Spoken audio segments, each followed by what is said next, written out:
Oke, Bismillahirrahmanirrahim. Assalamualaikum warahmatullahi wabarakatuh. Pada kesempatan kali ini, pertemuan kita ke-10 ya, materi ke-10. Di sini materi ke-7 ya, pertemuan ke-10. Kita akan bahas tentang kontrak, akad syariah dan penerapannya. Jadi minggu kemarin kita sudah bahas tentang janji awad, apa itu janji, apa itu al-akad, apa itu al-ahad ya, apa perbedaannya dan sebagainya. Kalian sudah saya kasih materinya. Dan sekarang bagaimana kita akan bahas tentang kontrak atau akad ya, atau perjanjian ya, perjanjian di dalam akad-akad syariah ya. Perjanjian kita akan bahas nanti. Sudah seperti yang sudah diketahui bahwa perjanjian itu adalah di mana suatu pernyataan ada kedua belah pihak yang saling menyetujui ya, akan saling menyetujui dalam suatu perbuatan di masa yang akan datang ya. Gitu. Kita lanjut saja. Sini perjanjian itu sama dengan akad ya. Atau karena dalam KUHP hukum perdata dijelaskan bahwa untuk sahnya suatu perjanjian diperlukan 4 syarat. Ya, di dalam KUHP nih, hukum positif di Indonesia, hukum perdata, setidaknya ada 4. Yang pertama ada sepakat kedua belah pihak mengikat dirinya dalam akad. Jadi kedua belah pihak harus sepakat ya, bahwa dan kedua belah pihak itu telah mengikatkan dirinya sehingga ada melahirkan peristiwa hukum di mana satu pihak berkewajiban memenuhi pihak yang lain dan pihak satu juga memenuhi kewajiban pihak yang lain pula. Jadi ada hak dan kewajiban di antara kedua belah pihak. Kemudian yang kedua cakap ya. Di sini harus cakap, artinya dia tidak bisa harus, kalau dalam Islam itu harus balik gitu ya, balik ya, cakap dan sebagainya. Kemudian ada objek akad, mauqud alaih atau maqud alaih, di mana objeknya harus halal ya. Objeknya harus halal, kemudian harus bermanfaat objeknya, kemudian dan tidak menimbulkan ketidakjelasan di kemudian hari atau gharar ya. Jadi tidak menimbulkan ketidakjelasan. Yang keempat adanya pernyataan kehendak, sigot ya, atau sigot dalam bahasa kitanya, dalam bahasa syariahnya. Adanya pernyataan kehendak kedua belah pihak. Ini juga sama menjadi salah satu syarat di dalam adanya suatu perjanjian atau al-akad. Kemudian akad sama dengan perjanjian. Atas dasar suatu perjanjian, pihak yang satu berhak menuntut pihak yang lain. Jadi kalau sudah berakad, maka pihak yang satu berhak menuntut pihak yang lain, dan pihak yang satu berkewajiban memenuhi tuntutan itu. Ya. Jadi pihak yang satu berhak menuntut pihak yang lain dan yang pihak lain berkewajiban memenuhi tuntutan itu. Oleh karena itu perjanjian termasuk sumber perikatan. Jadi ada perikatan, ada perjanjian ya, istilahnya gitu. Jadi kalau sudah terakad maka sudah ada perikatan ya. Dan melahirkan hubungan hukum ya. Di mana dalam hukum positif dikenal dengan 3 teori, yaitu ada teori kehendak ya, di mana teori yang mengajarkan bahwa terjadi atau tidaknya kesepakatan bergantung pada kehendak para pihak. Jadi di sini munculnya perikatan dan munculnya hubungan hukum itu adanya teori kehendak, di mana pihak satu sepakat dengan pihak yang lain, adanya kesepakatan. Ya, yang kedua adalah teori pernyataan, di mana teori yang mengajarkan bahwa terjadi atau tidaknya kesepakatan bergantung pada pernyataan para pihak. Apabila terjadi perbedaan antara kehendak dan pernyataan, perjanjian tetap terjadi sesuai dengan pernyataan, ya. Di mana perikatan itu terjadi dikarenakan adanya pernyataan dari kedua belah pihak atau para pihak. Yang ketiga adanya teori kepercayaan, di mana teori ini mengajarkan bahwa terjadi atau tidaknya kesepakatan bergantung pada kepercayaan atau amanah, yaitu terjadinya kesepakatan atau belum bergantung pada pihak yang menyatakan kehendak. Apakah pihak-pihak tersebut dapat dipercaya atau tidak? Jadi kalau pihak satu tidak percaya kepada pihak yang lainnya, maka tidak akan terjadi yang namanya perikatan atau perjanjian atau al-akad. Ya. Begitu. Kemudian perjanjian dapat dijelaskan juga melalui perbuatan itu menjadi dua, dibedakan menjadi dua, yaitu perbuatan subjek hukum yang merupakan perbuatan hukum, yaitu sebuah perbuatan yang akibatnya dikehendaki oleh pelaku. Kemudian perbuatan subjek hukum yang bukan merupakan perbuatan hukum, yaitu perbuatan yang diakibatkan tidak dikehendakinya oleh pelaku.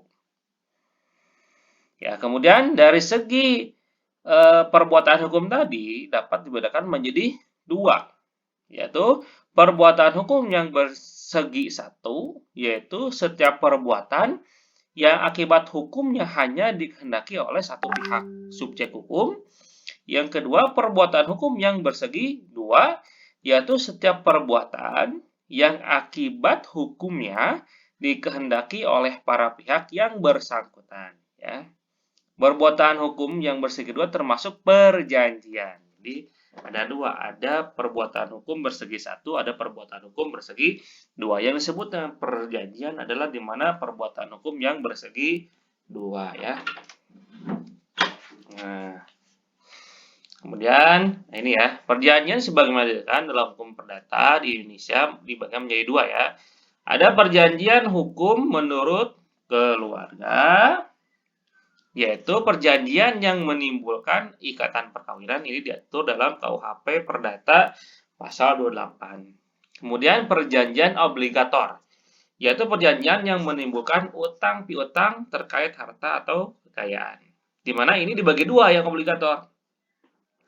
Ada perjanjian obligator bersegi satu, yaitu perjanjian yang menimbulkan kewajiban pihak yang berjanji saja untuk melakukan suatu prestasi, dan perjanjian obligator bersegi dua, di mana perjanjian yang menyebabkan satu subjek hukum atau lebih mengikatkan dirinya pada subjek hukum yang lain. Nah, sementara yang bersegi satu, pihak yang diberi tidak berkewajiban untuk melakukan prestasi. Jadi hanya satu pihak saja yang berkewajiban melakukan prestasi, sedangkan pihak lainnya tidak berkewajiban untuk melakukan prestasi sebagai suatu kontraprestasi, gitu ya. Ini yang obligator bersegi satu, ya. Perjanjian ini, ya, dari segi sebab akibat dapat menjadikan ada dua, yaitu ada perjanjian pokok, di mana seperti perjanjian untuk melakukan jual beli, ya, jadi perjanjian pokok. Kemudian ada yang kedua, perjanjian kebendaan atau obligatoir, yaitu perjanjian untuk melakukan serah terima barang yang dijadikan objek jual beli. Ya, ada dua, ya, perjanjian pokok dan perjanjian kebendaan. Kemudian perjanjian dari segi ruang lingkup atau aturan yang ada dalam KUHP Perdata dapat dibedakan menjadi dua. Yang pertama adalah perjanjian bernama dan perjanjian tidak bernama. Ya, perjanjian-perjanjian yang telah diatur dalam KUHP bersifat terbatas. Yang ini. Yang kedua, perjanjian tidak bernama, yaitu perjanjian-perjanjian yang tidak diatur dalam KUHP. Jadi sifatnya ini tidak terbatas. Ya, itu tentang perjanjian yang diatur dalam KUHP Perdata di Indonesia. Ya. Kemudian asas hukum perjanjian itu, asas hukum perjanjian, ya, itu ada 6. Ya. Yang pertama ada asas al-khuruhiyah atau perjanjian menganut sistem terbuka, yang berarti bahwa hukum perjanjian memberikan kebebasan yang seluas-luasnya kepada pihak-pihak yang bersangkutan untuk mengadakan perjanjian apa saja selama tidak bertentangan dengan undang-undang atau dengan prinsip syariah. Yang kedua, kesetaraan. Ya, atau para pihak membuat perjanjian bahwa apa yang diperjanjikan itu dijamin pelaksanaannya, ya, al-musawamah, ya, tidak diintervensi oleh pihak ketiga. Ya, seperti tersinggung bahwa perjanjian dibuat harus ditaati dan sepadan dengan undang-undang bagi yang melakukannya. Jadi tidak boleh ada yang mengintervensi, harus setara. Kemudian akad itikad atau akad keadilan. Ya, ini dilakukan atas bahwa perjanjian itu tidak ada unsur tipu daya, muslihat, dan akal-akalan, ya, akal-akalan. Kemudian akad kerelaan, ya, asas kerelaan itu bahwa perjanjian itu berdasarkan karena keridhaan kedua belah pihak, ya, tidak boleh merugikan pihak ketiga dan pihak ketiga juga tidak boleh memperoleh manfaat kecuali telah ditetapkan sesuai dengan sesuai dengan syariah. Kelima, kejujuran, asidik, dan yang keenam adalah tertulis, ya, atau konsensualisme pada kesepakatan atau konsensus, ya, di mana akta atau dibuatkan akta sebagai atau kontrak sebagai bukti bahwa kedua belah pihak telah terjadi kesepakatan, ya, yang di kemudian hari ini sangat bermanfaat, ya, bila terjadi sesuatu. Jadi ada 6 asas hukum perjanjian. Kemudian kontrak. Ya, kontrak adalah, ya, perjanjian adalah peristiwa hukum, ya, peristiwa hukum yang dilakukan oleh dua pihak atau lebih guna melakukan prestasi atau ya yang melakukan prestasi tertentu, ya. Ya, jadi kontrak itu ada peristiwa hukum yang dilakukan kedua belah pihak, ya, untuk mendapatkan untuk melakukan suatu prestasi tertentu, ya. Nah, perjanjian ini, ya, kontrak yang dimuat dalam perjanjian ini menimbulkan suatu hubungan pihak-pihak yang melakukannya, atau hubungan tersebut dinamai dengan perikatan. Jadi ada perikatan. Maka perjanjian adalah rangkaian perkataan yang mengandung janji-janji atau kesanggupan yang diucapkan atau ditulis. Ya, perjanjian secara konseptual itu dapat dibedakan menjadi dua. Yang pertama, perjanjian yang tidak atau tidak dapat dipaksakan. Yang kedua, perjanjian yang mengikat atau dapat dipaksakan. Apa yang disebut dengan perikatan? Perikatan adalah di mana perjanjian itu mengikat dan dapat dipaksakan. Maka itu disebut dengan perikatan. Meskipun terdapat beberapa perjanjian yang tidak harus ada akte atau kontrak, ya, di mana menurut para ahli hukum, di mana perjanjian adalah pernyataan antara pihak yang satu terhadap pihak lain untuk melakukan prestasi tertentu jika sesuai dengan undang-undang, ketertiban umum, dan kepatutan. Perjanjian tersebut menimbulkan hubungan hukum bagi para pihak yang melakukan sehingga pihak yang satu terkait dengan pihak yang lain. Yang penting terdapat ada saksi, ya, saksi. Nah, meskipun dalam undang-undang di dalam KUHP Perdata pasal 130 ditetapkan untuk adanya sahnya perjanjian itu harus memuat 4 unsur, ya, yang tadi. Sepakat, yang kedua cakap, kemudian suatu hal tertentu, dan suatu sebab yang halal, yang tadi di pertama kita sudah bahas, ya. Kemudian kontrak berkaitan dengan bentuk pernyataan perjanjian, ya. Kontrak dalam konteks hukum perikatan lebih dimaknai sebagai rangkaian pernyataan yang mengandung janji yang dinyatakan secara tertulis. Kontrak secara tertulis sengaja dibuat sebagai alat bukti bagi para pihak yang bersangkutan. Dalam akad Islam, ya, terdapat dibagikan menjadi dua akad, ya, yang dapat dibuat perjanjian secara akte atau kontrak. Pertama adalah akad tabaruk, di mana akad yang dilakukan dengan tujuan membantu pihak lain, ya, membantu pihak lain.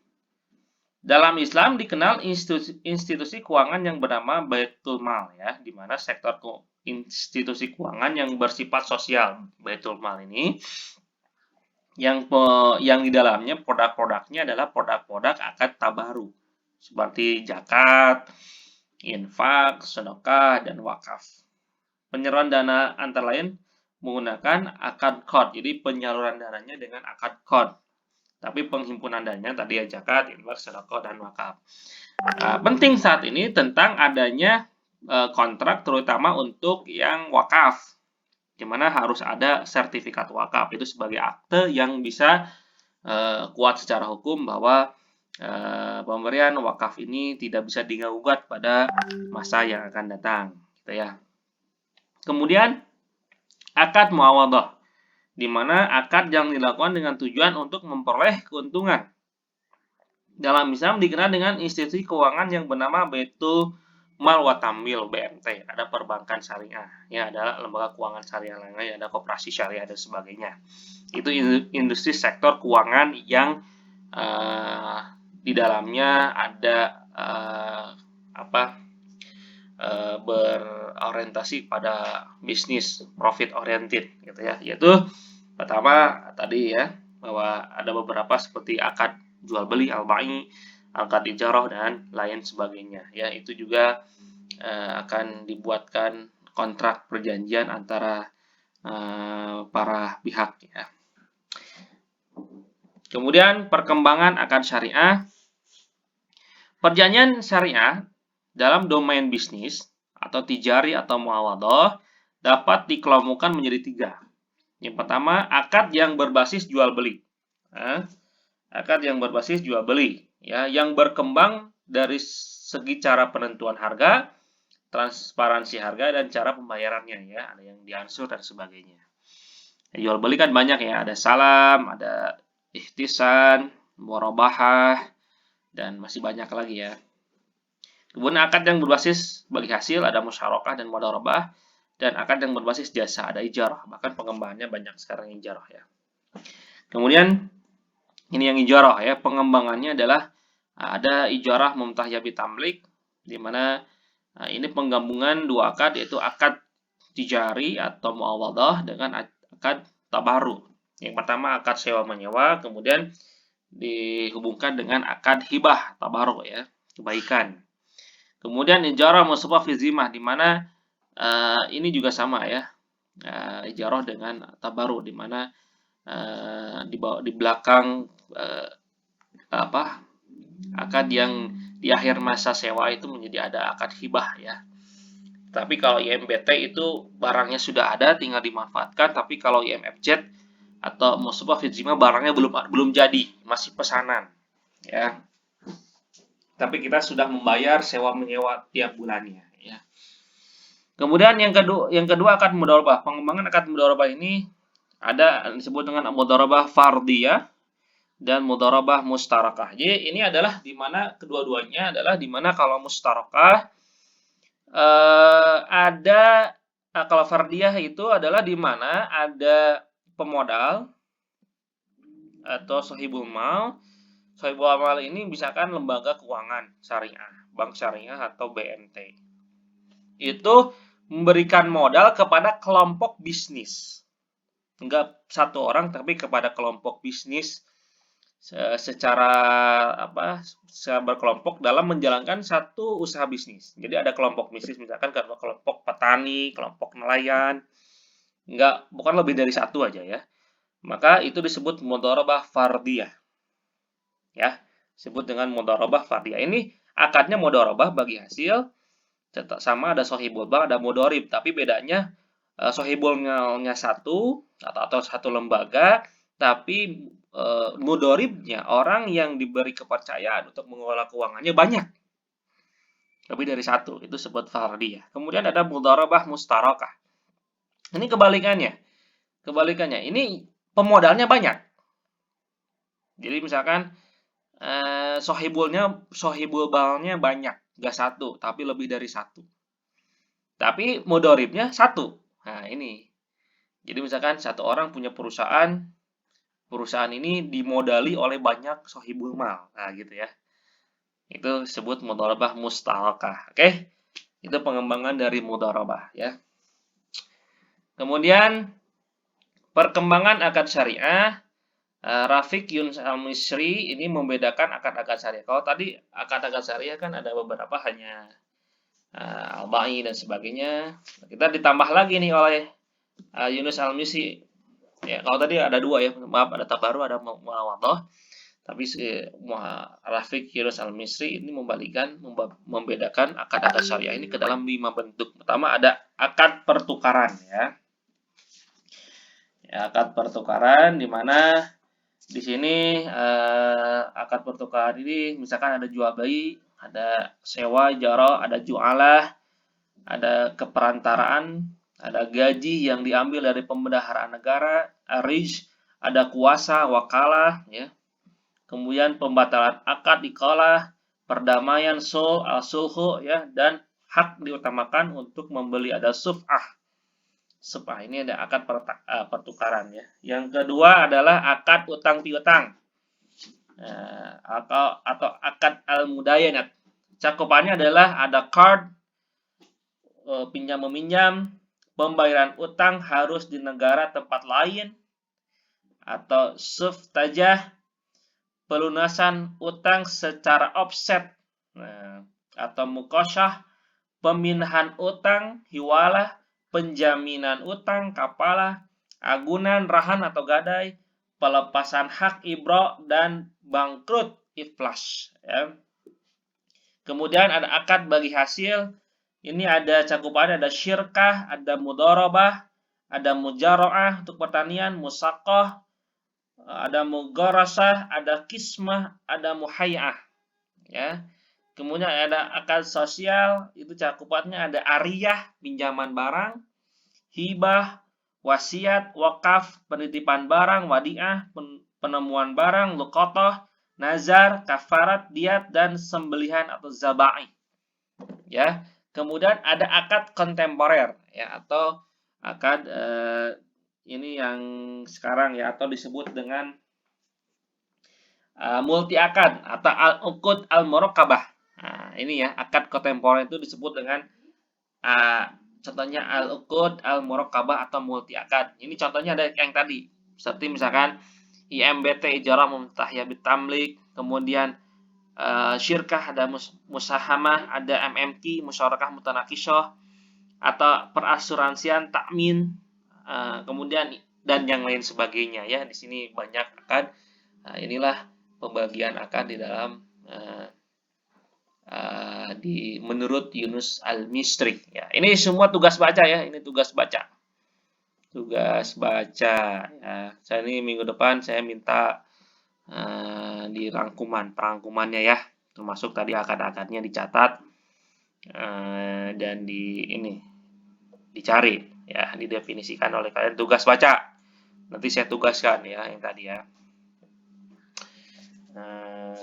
Kemudian akta perjanjian ya. Kita akan membuat akta. Apa sih isi-isi dari akta perjanjian itu, harus ada apa aja? Harus dipahami bahwa bisnis adalah kegiatan usaha yang mencangkup produksi, distribusi, dan konsumsi yang tujuannya adalah mendapatkan keuntungan secara material. Oleh karena itu, anatomi atau struktur akad perjanjian bisnis Islami pada dasarnya sama saja dengan anatomi atau struktur kontrak bisnis pada umumnya. Yang membedakan struktur antara bisnis Islami dan kontrak bisnis pada umumnya hanya ada di isinya, yang termuat dalam klausal-klausal kontrak. Apa aja yang harus ada dalam akta perjanjian suatu akad? Ada 3 bagian. Yang pertama ada pembukaan, ada ketentuan pokok perjanjian, yang ketiga ada penutup. Pembukaan isinya pertama harus ada judul perjanjian. Kemudian yang kedua ada komparisi atau dua pihak disebutkan. Pihak satu siapa, pihak kedua siapa. Yang kedua, ketika ada recital atau alasan-alasan kenapa ada perjanjian itu. Yang keempat ada ruang lingkup. Ruang lingkupnya apa? Batasannya apa dari perjanjian ini ya? Apa hak dan kewajiban yang harus dilakukan oleh para pihak. Nah, ini isi darinya ada yang kedua ada ketentuan pokok. Pertama, ketentuan umum yang bisa tentang definisi dari perjanjian. Ketentuan-ketentuan pokok yang tadi maaf ya, ketentuan pokok itu berisi tentang hak dan kewajiban. Dan ketentuan-ketentuan penunjang, apa saja yang harus dilakukan dan tidak boleh dilakukan. Yang ketiga adalah penutup yang bersih. Yang pertama, penegasan bahwa kontrak tersebut sebagai alat bukti. Yang kedua, sebutkan tempat pembuatannya, di mana, tahun berapa, tanggal berapa. Yang ketiga, penyebutan saksi-saksinya, siapa saksinya, siapa aja. Kemudian yang keempat, tanda tangan para saksi. Ya. Ini adalah isi dari akte kontrak dalam suatu perjanjian akad syariah. Ya. Kemudian rukun dan syarat kontrak. Pertama ada sigat, ada ijab kabul, ada akidain, dua pihak yang melakukan akad, ma'qud alaih, objek akad, objek akad di sini harus halal ya, harus halal. Kemudian harus bermanfaat ya. Harus bermampunya, ada manfaatnya. Kemudian harus jelas ya, harus jelas sehingga tidak menimbulkan kerugian di masa yang akan datang ya, baik harga maupun barangnya harus jelas ya, ma'qud alaih.